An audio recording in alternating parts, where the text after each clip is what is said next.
Hey everyone, Arsalan hair. आज मैं आपके लिए गैसलाइट मूवी लेके आया हूँ जो कि हाल ही में रिलीज़ हुई है और इसकी स्टोरी बहुत ही इंटरेस्टिंग है, जो कि देखने में एक हॉरर मूवी लगती है पर बहुत ही कमाल की स्टोरी पर मबनी है। तो मूवी स्टार्ट करने से पहले हमारे चैनल को सब्सक्राइब कर दें, साथ लगे हुए बेल आइकन को दबा दें ताकि हमारी हर आने वाली वीडियो की नोटिफिकेशन आपको बर वक्त मिलती रहे। तो चलिए शुरू करते हैं। मूवी के स्टार्ट में हम एक लाश को देखते हैं जो कि एक तालाब के अंदर से मिलती है। वहां से ही मूवी डायरेक्ट फ्लैशबैक में चली जाती है जहां पर हम एक राजा रतन सिंह को देखते हैं जो अपनी बेटी की बर्थडे को सेलिब्रेट कर रहा होता है और जिसमें सभी लोग बहुत ज्यादा खुश होते हैं, बहुत ही एंजॉय कर रहे होते हैं बच्चों के साथ। और ये इलाका गुजरात का मोरबी शहर होता है। उसके बाद स्टोरी 15 साल बाद दिखाई जाती है जहां पर वो ही बेटी अपने बाप का लेटर पढ़ रही होती है और उसका बाप उसको घर आने पर बुला रहा होता है। वो घर जाने का प्लान करती है और वो व्हील चेयर पे होती है, यानी कि वो किसी बीमारी में जूझ रही होती है और उसको जो लेने आया होता है उनका ड्राइवर, जिसका नाम पदम सिंह होता है, उसे रिसीव करने के बाद अपनी हवेली में ले जाता है।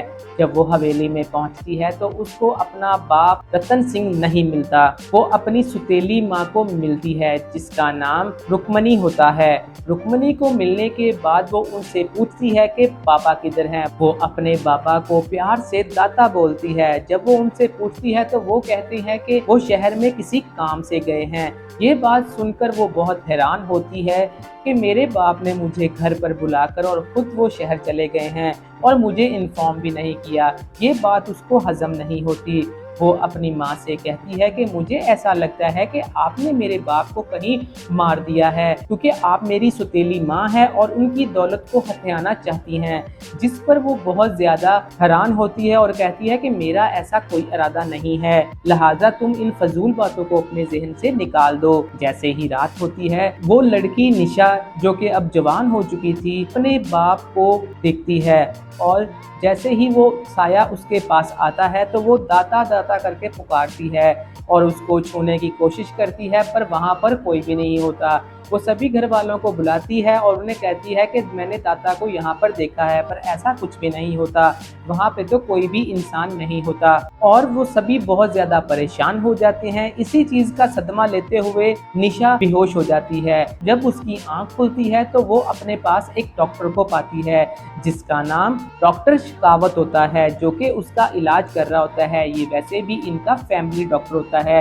वो उसे बताता है कि तुम्हें कोई गहरा सदमा लगा था जिसकी वजह से तुम बेहोश हो गई, सब कुछ नॉर्मल है। वो डॉक्टर को यही बात बताती है कि मैंने अपने बाबा को देखा है पर कोई भी उसकी बात मानने को तैयार नहीं होता क्योंकि सभी ये कह रहे होते हैं कि वो दूसरे शहर गया हुआ है। उसके बाद हवेली के अंदर एक कंपटीशन होता है जिसमें गन से निशाना लगाने का बताया जाता है। यहाँ पर आकाश ओबराय नामी लड़का भी आता है और इनका एक सेक्रेटरी जिसका नाम कपल होता है वो भी वहाँ पर मौजूद होता है। कपल इनका बहुत ही होनहार सेक्रेटरी होता है और जो कि 24 घंटे इसके बाप के साथ रहता है और उनके सभी बिजनेस प्लान को देखता है।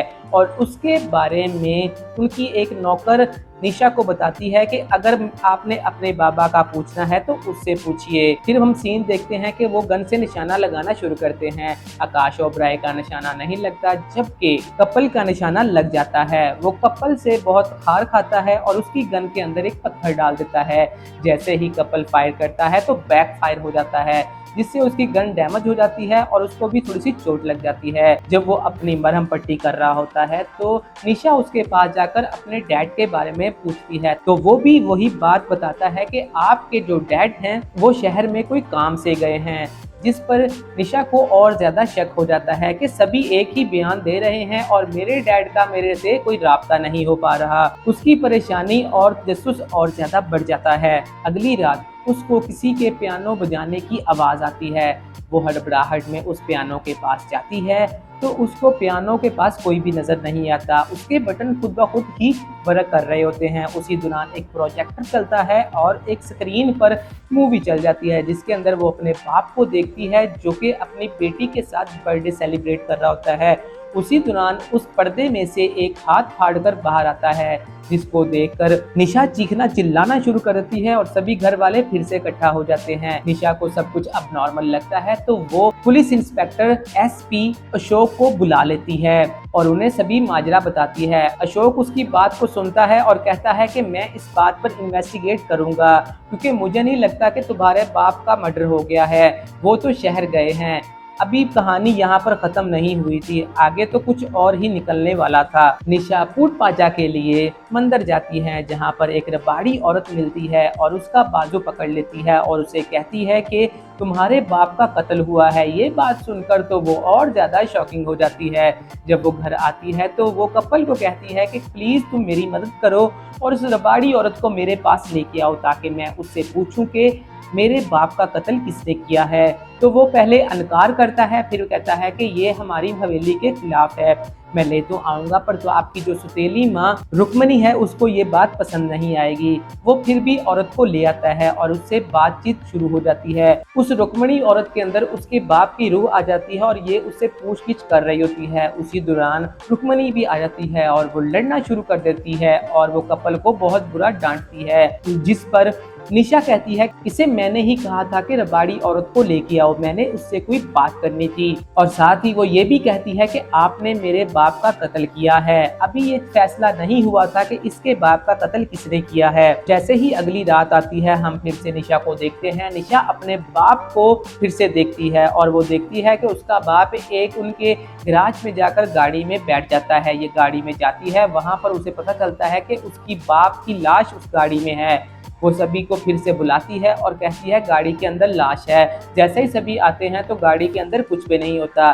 सभी उसका वहम और उसकी बीमारी का बताकर साइड पे हो जाते हैं। कपल का सहारा लेती है और कपल से कहती है कि तुम मेरी मदद करो। वो अगले दिन गाड़ी के अंदर आकर छानबीन करते हैं। वहां पर अपने बाप की कमीज का एक स्कर्ट मिलता है और वो उस स्कर्ट को छुपा लेती है, जिससे ये साफ जाहिर होता है कि उसका बाप उस गाड़ी में मौजूद था। फिर अगले दिन उनको एक राजा जय सिंह की पार्टी में जाना था, जो कि इनका एक बिजनेस पार्टनर था। ये वहां पर जाते हैं और वहां पर निशा उनको बस शकी निगाह से देख रही होती है कि ये सब लोग क्या कर रहे हैं। वो अपनी सौतेली माँ को देखती है जो कि जय सिंह के पास जाती है और पैसों से भरा हुआ बैग देती है, जिसको लेकर वो वहां से चला जाता है। ये कपल को लेकर उनका पीछा करती है। वहां पर जाकर वो देखती है कि वो गुंडों को पैसे दे रहा होता है और वो गुंडे भी उसको मार कर उससे पैसे छीन कर चले जाते हैं। इसका शक यकीन में बदल जाता है। ये उसके पास जाकर उससे पूछते हैं कि तुमने ही मेरे बाप को मारा है। वो कहता है कि मैं तुम्हारे बाप को क्यों मारूंगा। तो ये कहते हैं कि तुमने दौलत की खातिर हमारे बाप को मार दिया है। वो इनकी ये बात सुनकर कहता है कि मेरी खुद जायदाद आपके बाप के गायब हो जाने की वजह से भी बैंक में फंसी हुई है। अगर आपको अपने बाप का पता चले तो मुझे भी बताना। यानी कि वो कातिल नहीं था। जब ये वहां से चले जाते हैं तो एक अनजान आदमी का साया दिखाया जाता है, जो कि उसके सर में कुछ मार के उसको मार देता है और अगले दिन उसकी खबर भी निशा को मिल जाती है। कहानी में और ज़्यादा ट्विस्ट आ जाता है। उसके बाद निशा को पता चलता है कि उसकी जो माँ रुक्मणी है वो प्रेग्नेंट है। उसको अब और शक हो जाता है। वो अपनी माँ से पूछती है कि तुम्हारे पेट के अंदर जो बच्चा है वो किसका है। तुमने मेरे बाप को धोखा देकर मेरे बाप को मरवा दिया है। जिस पर वो कहती है कि मुझे नहीं पता कि तुम्हारे बाप को किसने मारा है, मैं तो जानती भी नहीं। फिर उसके जहन में एक बात आती है कि मेरे बाप के साथ एक डॉग रहता है जिसका नाम कमांडर है, और वो पदम जी अपने नौकर से कहकर वो स्टड उसे दिखाती है और साथ में अपने बाप के कपड़े भी सुंघाती है, जिससे वो तलाश करते करते पहले तो गाड़ी के पास जाते हैं, फिर डॉग उनको लेकर एक नदी के किनारे ले जाता है। वहां पर पता चलता है कि नदी के अंदर उसकी बाप की लाश फेंकी हुई है, जो कि वहां पर गोताखोर निकालता है तो वाकई ही उसके बाप की लाश निकल आती है। इससे ये साबित हो जाता है कि किसी ने उसके बाप का कत्ल करके वहां पर फेंक दिया था। कहानी और ज्यादा ट्विस्ट होती जाती है और एसपी अशोक उनके घर आता है इन्वेस्टिगेशन करने के लिए कि उसका कत्ल किसने किया है, और वहां पर खुलकर आता है कातिल, जो कि कोई और नहीं कपल होता है। कपल ने इस आदमी की दौलत को हथियाने के लिए उसका मर्डर किया होता है और साथ में वो जय सिंह का भी कत्ल करता है, क्योंकि जय सिंह को उसके ऊपर शक हो गया था। अब उसको ये भी चल चुका था कि मेरे बारे में निशा को और पदम जी को भी पता चल गया है। जब वो गाड़ी में बैठकर कहीं जा रहे होते हैं तो ये उनका एक्सीडेंट करके इनकी गाड़ी को नदी के अंदर फेंक देता है। जब एसपी अशोक को पता चलता है तो वो नदी से गाड़ी निकलवाता है और फिर हमें यहाँ पर एक शॉकिंग न्यूज सुनने को मिलती है कि उसके अंदर तो सिर्फ पदम जी होता है, यानी कि उनका नौकर होता है, निशा होती नहीं। कहानी और ज्यादा उलझती जाती है।